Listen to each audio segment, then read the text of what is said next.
Baik, Assalamualaikum warahmatullahi wabarakatuh. Apa kabar Anda semua? Semoga dalam keadaan sehat, tetap semangat dalam belajarnya ya. Baik, pada pertemuan kali ini kita akan membahas sedikit tentang persamaan dasar akuntansi. Baik, untuk pertemuan hari ini Ananda ditujukan supaya bisa mendeskripsikan konsep persamaan dasar akuntansi. Supaya tujuan kita tercapai, alangkah lebih baiknya kita memulai pembelajaran hari ini dengan pembacaan basmalah bersama. Bismillahirrahmanirrahim. Nah, ini merupakan soal latihan sebelumnya di mana Nanda sudah menganalisis transaksi tersebut. Nah, untuk selanjutnya kita lanjutkan dengan persamaan dasar akuntansi. Baik, Ananda, ini merupakan contoh soal pada minggu lalu di mana Ananda disuruh untuk melakukan atau mengerjakan analisis transaksi dari soal tersebut. Nah, di sini kita akan melanjutkan kepada persamaan dasar akuntansi. Bagaimana cara menyelesaikannya? Nah, pertama-tama kita harus mengetahui dulu soalnya, ya. Nah, terus kemudian kita analisis transaksinya, dan kemudian setelah kita menemukan analisisnya tersebut, kita akan membuat dalam satu bentuk persamaan dasar seperti ini. Akun-akun ini akan Ananda temukan di dalam soal tersebut. Nah, sekarang ada akun harta itu tergolong dari kas, piutang, perlengkapan, sewa, dibayar di muka, dan peralatan. Dan ada kolom utang dan modal. Nah, baik, kita mulai ya. Yang pertama ada soalnya, Vita mendirikan usaha salon yang diberi nama Salon Rose. Pada tanggal 2 Januari 2019, Vita menginvestasikan dana sebagai modal awal senilai 50 juta. Transaksi-transaksi yang terjadi pada Salon Rose milik Vita selama bulan Januari sebagai berikut. Nah, di sini kita sudah menemukan satu soal, yaitu pada tanggal 2 Januari Vita menginvestasikan dana sebagai modal awalnya. Berarti bagaimana kita cara mengisinya? Nah, kita letakkan di sini tanggal 2 dulu karena tadi tanggalnya 2 ya. Nah, tanggal 2 kasnya bertambah 50 juta dan modal pun juga 50 juta.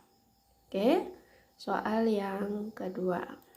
Oke, tanggal 2 Januari membayar sewa gedung senilai 6 juta untuk masa 3 tahun. Nah, kalau kita membayar, berarti analisanya apa Nanda? Kas itu pasti berkurang. Kemudian, kalau dia membayar masanya 3 tahun, berarti itu adalah beban dibayar di muka.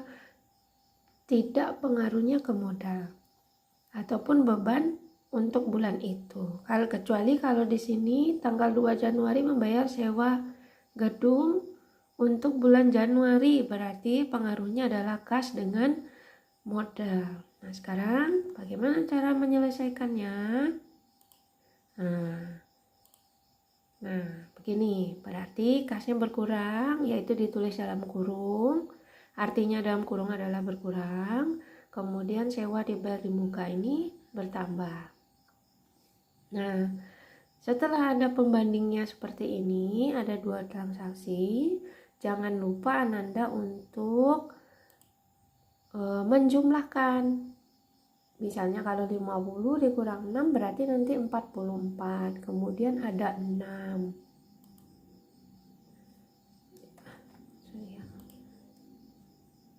Nah, seperti ini.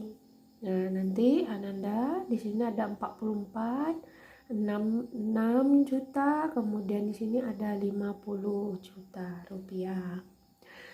Oke, kita lanjutkan. ada soal yang ketiga, yaitu tanggal 3 Januari membeli peralatan secara kredit. Kalau kita membeli peralatan secara kredit, itu analisisnya apa? Ya, kalau kita membeli secara kredit berarti kita tidak membayar. Berarti kita memiliki utang. Pastinya utang itu bertambah, dan apa yang kita beli tadi yaitu peralatan. Oke. Kita tulis dulu tanggalnya. Oke. Terus kemudian peralatannya 25 juta dan hutangnya pun juga bertambah 25 juta. Kalau sudah ada pembanding seperti ini, jangan lupa untuk menjumlahkannya. Oke, berarti di sini ada 44 juta, kemudian ada 6 juta, peralatan 25 juta, hutang pun juga 25 juta, dan modal ada 50 juta. Kita lanjut ke soal yang keempat. Tanggal 4 Januari membeli perlengkapan senilai 1.500.000. Nah, ini membelinya secara tunai apa kredit? Nah, kalau seandainya tidak ada kata-kata secara kredit, dan ini pasti dibeli secara tunai. Kalau membeli secara tunai, maka akan mengurangi kas dan menambah apa yang dibeli tersebut. Contohnya tadi membeli perlengkapan ya. Nah, seperti ini. Nah, kolom kasnya berkurang 1.500.000 dan perlengkapannya akan bertambah 1.500.000. Jangan lupa untuk menjumlahkannya kembali. Nah, jangan lupa untuk menjumlahkannya ya, Nanda. Nah, ini jadi 44 juta ini dikurang 1.500.000 menjadi 42.500.000. Kemudian untuk yang ada saldo-saldonya dipindahkan sampai ke bawah. Kita lanjut soal yang ke-6, yaitu menerima pendapatan jasa senilai 1.800.000. Nah, kalau kita menerima pendapatan senilai 1.800.000, berarti apa yang bertambah, Nanda? Ya, pasti kas bertambah. Kemudian karena kita melakukan usaha dan menerima pendapatan, berarti akan perginya ke modal karena mempengaruhi modal. Nah, seperti ini. Nah, ya, kasnya bertambah, modal juga bertambah, dan jangan lupa untuk menulis keterangan yaitu pendapatan usaha. Kalau sudah seperti ini, jangan lupa untuk menjumlahkannya kembali. Ya, seperti ini ya Nanda ya. Berarti 44.300.000, perlengkapannya 1.500.000 sampai ke modal 51.800.000. Baik, kita lanjut ke soal yang selanjutnya, yaitu tanggal 8 membayar utang senilai 2 juta. Kalau kita membayar, otomatis kasnya berkurang dan hutang pun juga berkurang. Oke, sip. Bagaimana catatannya? Nah, seperti ini ya. Ada di kolom kasnya itu dalam kurung 2 juta dan hutang pun juga 2 juta. Nah, yang lain tidak ada pengaruhnya, maka ditulis strip saja. Jangan lupa untuk melakukan penjumlahan. Nah, ini tadi karena berkurang menjadi 42.300.000, kemudian utang juga berkurang menjadi 23 juta. Kita lanjutkan ke tanggal 10. Tanggal 10, nah ini kembali menerima pendapatan hasil usahanya tadi. Berarti sama dengan tanggal 6 tadi. Jangan lupa untuk menambahkan kasnya dengan modal. Berarti, nah seperti ini ya. Oke, ini kolomnya kurang gede. Oke, kita tulis ya, tanggal 10. Oke. Nah, ini 4 juta dan 4 juta. Setelah ini, jangan lupa untuk menjumlahkan. Nah, jangan lupa Anda untuk menjumlahkannya kembali ya. Nah, ini coba. Nah, ini dia. Berarti 42.300.000 ini ditambah 4 juta menjadi 46.300.000 dan modal menjadi 55.800.000. Kita lanjut ke soal tanggal 13. Tanggal 13 menerima orderan rias 3 juta, dibayar tunai 1 juta, dan sisanya dibayar kemudian. Berarti di sini ada 3 akun yang akan berpengaruh. Pertama, di kas ini kita akan menerima uang tunai 1 juta, kemudian ini adalah merupakan pendapatan kita, berarti modal bertambah 3 juta, dan sisanya belum kita terima. Berarti kita memiliki piutang, dan orang yang melakukan order rias sama kita, berarti mereka punya utang. Nah, bagaimana pencatatannya? Nah, ini dia. Kasnya bertambah, piutangnya juga bertambah, kemudian pendapatannya juga bertambah. Jangan lupa untuk selalu menjumlahkan, ya. Nah, menjadi 47.300, kemudian piutangnya 2 juta, dan modalnya menjadi 58.800. Baik, kita lanjut ke tanggal 15, yaitu membeli perlengkapan salon. Nah, berarti membeli secara tunai ya. Kasnya berkurang, kemudian perlengkapannya juga bertambah. Nah, bagaimana pencatatannya, Nanda? Nah, seperti ini ya. Berarti kalau kasnya berkurang berarti dalam kurung, dan perlengkapannya bertambah 1.500.000. Jangan lupa untuk menjumlahkan. Nah, seperti ini. Ya, semuanya tetap dijumlahkan menjadi 45.800.000, kemudian sampai ke modal 58.800.000. Kita next tanggal 19.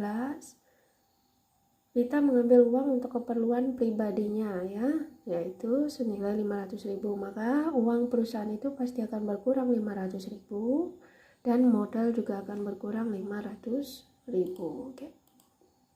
Nah, seperti ini. Jangan lupa untuk menulis free drive-nya ya. Nah, jika sudah seperti ini, jangan lupa untuk menjumlahkannya kembali. Nah, nih, maka kasnya berkurang senilai 500.000, maka 45.300.000, kemudian modal juga 58.300.000. Kita lanjut ke tanggal 22, yaitu tanggal 22 menerima pendapatan kembali senilai 2.500.000. Berarti kas dengan modal. Ya, bagus. Berarti tanggal 22 ya. Oke, nah nih kasnya bertambah 2.500.000, modalnya juga 2.500.000 bertambah, maka pendapatan usaha di kolom keterangan. Jangan lupa untuk menjumlahkannya kembali. Nah, sehingga kas kita itu ada 47.800.000, kemudian ada modal 60.800.000. Baik, kita lanjutkan, yaitu tanggal 25 membayar listrik dan telepon senilai 600.000. Maka pengaruhnya atau analisis transaksinya kemarin yaitu kas berkurang dan modal juga berkurang karena dia membayar beban. Karena ya kan? Nah, kemudian bagaimana cara mengisinya? Ya, seperti ini ya. Kasnya berkurang senilai 600.000, modalnya juga berkurang 600.000, keterangannya beban listrik dan telepon. Jangan lupa untuk menjumlahkannya kembali. Nah, terlihat bahwa kasnya berkurang senilai 600.000, maka 47.200.000. Modal juga 60.200.000. Nah, yang lain tetap sama ya. Oke, kita lanjut ke tanggal 29. Nah, di sini membayar gaji karyawan senilai 2.100.000. Sama halnya dengan kita membayar beban listrik, yaitu pengaruhnya adalah kas dengan modal. Bagaimana cara penyelesaiannya? Ya, seperti ini ya. Kasnya berkurang senilai 2.100.000 dan modal juga berkurang 2.100.000. Jangan lupa untuk menjumlahkan. Nah, seperti ini. Maka kasnya menjadi 45.100.000, modalnya juga menjadi 58.100.000. Yang lain tetap sama. Terakhir pada tanggal 31, setelah diinventarisasi atau dihitung pada akhir bulan, ternyata perlengkapan itu masih ada 1 juta rupiah. Berarti perlengkapan di sini masih ada 3 juta. Dan sisanya di akhir periode itu katanya ada 1 juta. Berarti nanti di sini Ananda akan tertulis 1 juta. Jadi berapa yang terpakai di perlengkapan itu selama 1 bulan, ya kita kurangin saja. 3 juta dikurangi 1 juta berarti tinggal 2 juta. Berarti pemakaian perlengkapan pada bulan Januari adalah senilai 2 juta. Nah, bagaimana cara transaksinya, pencatatannya? Nah, seperti ini. Perlengkapannya 2 juta berkurang, modal juga berkurang senilai 2 juta. Karena modal itu sudah dipakai dan menjadi beban perlengkapan. Dan jangan lupa untuk menjumlahkan karena ini sudah terakhir ya transaksi kita. Nah baik, berarti di sini kita sudah melihat saldo dari masing-masing akun atau harta dan utang dan modal. Maka kolom kas ada 45.100.000 rupiah, di kolom piutang ada 2 juta rupiah, dan ada perlengkapan ada 1 juta rupiah, ada sewa dibayar di muka ada 6 juta rupiah, peralatan ada 25 juta rupiah, utang ada 23 juta rupiah, dan modal ada 56.100.000 rupiah. Maka bagaimana cara persamaannya? Nah, kalau dia disebut dengan persamaan, maka jumlah antara harta sama dengan hutang ditambah modal itu harus sama jumlahnya. Sekarang kita buktikan ya.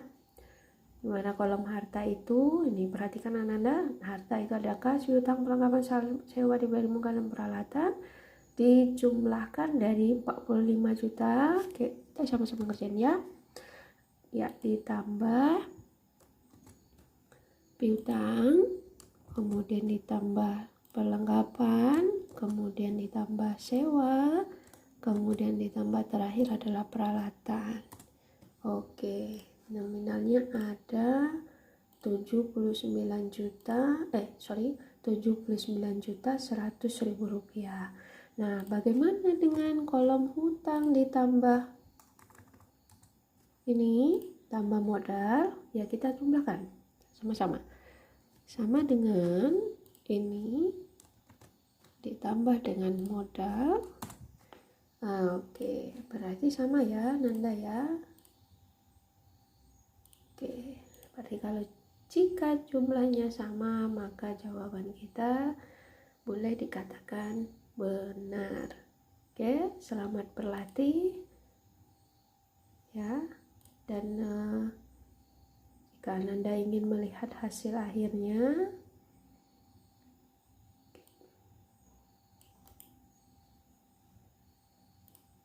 oke, seperti ini ya. Nah, hasil akhirnya. Nah, oke.